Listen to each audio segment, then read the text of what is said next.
আজরাইল ডাক দিয়া কয় মালিক,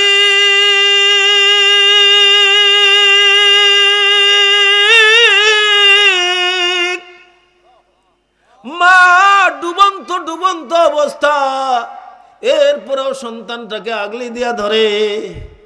এমন সময় তোমার হুকুম হইল, আল্লাহ তুমি আমারে কইলা মায়ের জানটা নিয়ে নাও।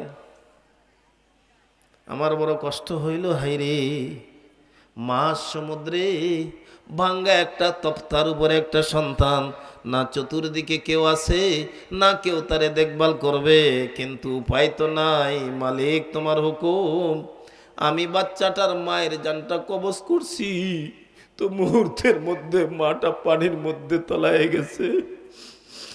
ও রব, ওই দিন আমার জানটা নিতে বড় কষ্ট হয়েছিল, যে বাচ্চাটারে দেখবে কে?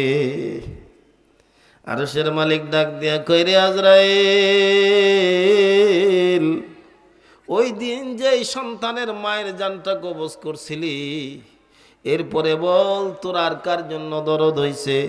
ও ডাক দিয়া কয় মালিক, যেদিন সাদ্দাদের জানটা নিতে যাব, ও আমার চেহারার দিকে তাকায় ডাক দিয়া কয় ভাই আজরাইল, একটা মিনিট সময় দে, একটা মিনিট সময় আমারে দে।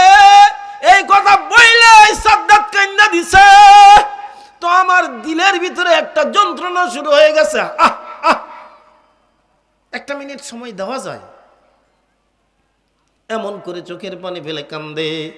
একটা মিনিট সময় দিলে তো কোনো অসুবিধা হয় না, কিন্তু কি করব মালিক, আপনার হুকুম, ইদা জা আজালুহুম লা ইস্তাখিরুনা সাআতাও ওয়ালা ইস্তাকদিমুন।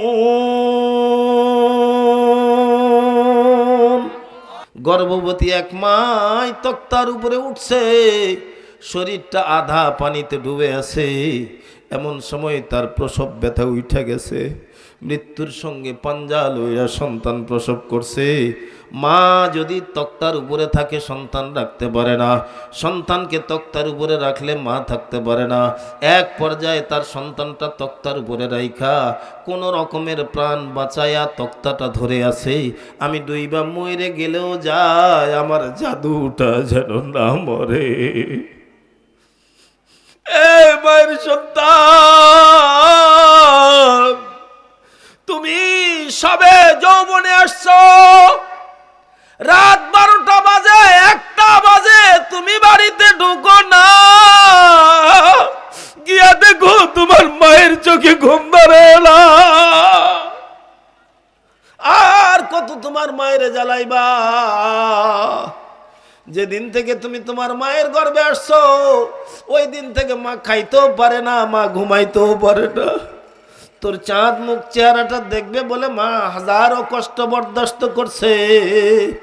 যেই মা একটা উসুঙ্গা দেখে ভয় পায়, একটা ব্লেডে ধারালো ব্লেড দেখলে ভয় পায়, তুই সন্তানের জন্য সেই মা পেটে শীত কাটতে তৈয়ার হয়ে যায়।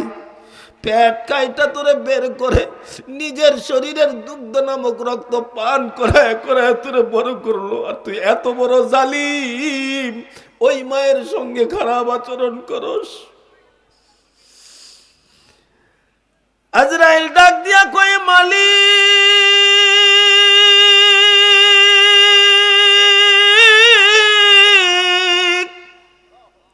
মা ডুবন্ত ডুবন্ত অবস্থা, এরপরেও সন্তানটাকে আগলি দিয়া ধরে।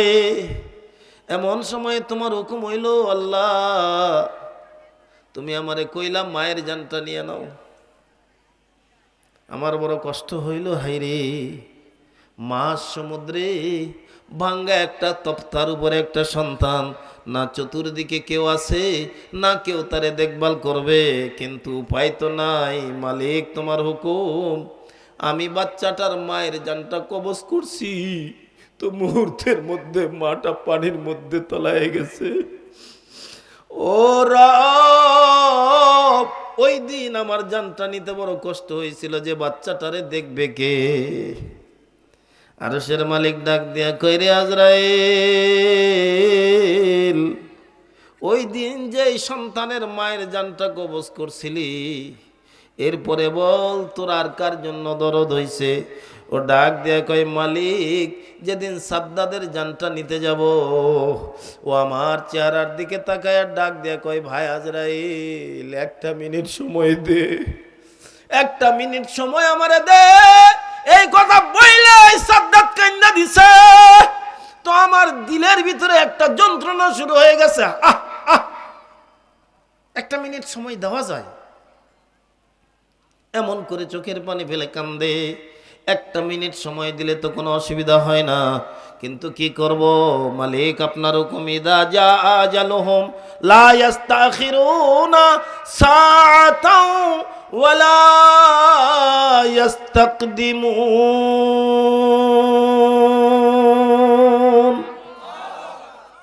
मौत को मत दूर समझो, मौत है हरदम करीब।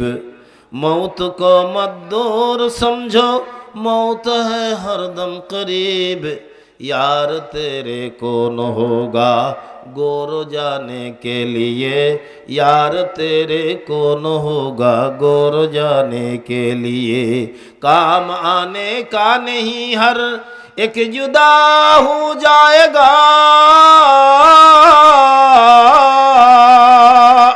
अल्लाहु अकबर। काम आने का नहीं हर एक जुदा हो जाएगा, बल्कि हर हर उज़्व दुश्मन जान का हो जाएगा, बल्कि हर हर उज़्व दुश्मन जान का हो जाएगा। আরশের মালিক ডাক দিয়া কয়, রে আজরাইল, যেই বাচ্চাটার মায়ের জান নিতে তোর কষ্ট হয়েছিল, আমি আল্লাহ আমার কুদরতি কায়দায় মানুষের দুধ নয় রে, বাঘিনীর দুধ পান করে তারে লালন পালন করছিলাম। আরো জোরে কোন সুবহানাল্লাহ। আজরাইল কয়, আল্লাহ কেমনে? কয়, এমনে এমনে, সাগরের কিনারায় ওরে ভাসায় আনছি, তো বাঘিনীর বাচ্চা আমি আল্লাহ আমার কুদরতি কায়দায় মারাইছি, বাঘিনীর বাচ্চারে মারাইছি। তো বাঘিনী রাতভর দুধের যন্ত্রণায় ছটফট করে, শেষে চিন্তা করলো পানিতে যদি আমার স্তন ভিজাই তো দুধের যন্ত্রণাটা কমবে। পানির কিনারে এসে দেখে তক্তার মধ্যে একটা বাচ্চা, চাঁদ ফুটফুটে বাচ্চা। তখন বাঘিনীর দিলের ভিতরে সন্তানের দরদ দিয়ে দেই, মানুষ দিয়া নয়, বাঘিনী দিয়া আমি এই বাচ্চাটারে বাঘের দুধ পান করায় তারে বড় করছি। এই নিমক হারাম আমি মাওলার দেওয়া নিয়ামত খায়া এমন তার বাহু শক্তি আনছে যে আমার সাথে মোকাবেলা করে জান্নাত তৈরি করছে। যার জন্য তোর দিলের ভিতরে দরদ, আমারে ভাই কয়া ডাক দিছে, এই আজরাইল, ওই সময়ে তোরে ভাই কয়া ডাক না দিয়া এমন মুহূর্তেও যদি আমি আল্লাহরে আল্লাহ কয়া ডাক দিত, আমি আরশের মালিক আল্লাহ তারে মাফ কইরা দিতা।